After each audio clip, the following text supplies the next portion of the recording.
आपल्या कीर्तनातून नेहमीच समाज प्रबोधन करणारे महाराष्ट्रातील प्रसिद्ध कीर्तनकार इंदुरीकर महाराज हे आपल्या मुलीच्या केलेल्या साखरपुड्यावरून प्रचंड ट्रोल होत आहेत.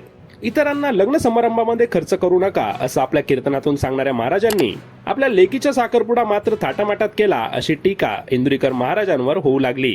यावर इंदुरीकर महाराजांनी स्पष्टीकरण देण्याचा प्रयत्न केला, मात्र लोक त्यांना ट्रोल करणं सोडत नव्हते. त्यामुळे आता इंदुरीकर महाराजांनी एक धक्कादायक निर्णय जाहीर करण्याचं ठरवलं आहे. सोशल मीडियावर काही लोकांनी इंदुरीकर महाराज यांच्या मुलीच्या कपड्यांवरून केलेल्या कमेंट्समुळे महाराज आता व्यथित झाले आहेत. लोक आता इतके खाली गेले आहेत की आता माझ्या मुलीने काय घातलं तिच्या कपड्यांवरून देखील कमेंट्स करत आहेत अशी तीव्र नाराजी इंदुरीकर महाराज यांनी व्यक्त केली. यासोबतच तुम्ही मला बोला, माझ्यावर टीका करा, मात्र माझ्या मुलीला आणि मुलीला मध्ये ओढू नका. 8 दिवसामध्ये कॅमेरावाल्यांनी माझं जगणं मुश्किल करून टाकलं आहे असं इंदुरीकर महाराज म्हणाले.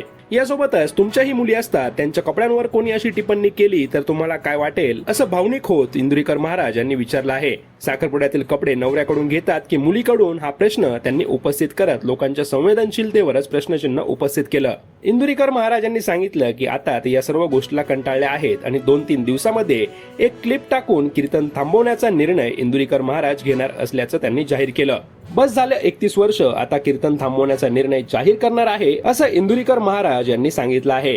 तसंच मला अजून 2 वर्ष आयुष्य आहे असं इंदुरीकर महाराज यांनी म्हटल्यामुळे अनेकांच्या भुवया उंचावल्या गेल्या आहेत.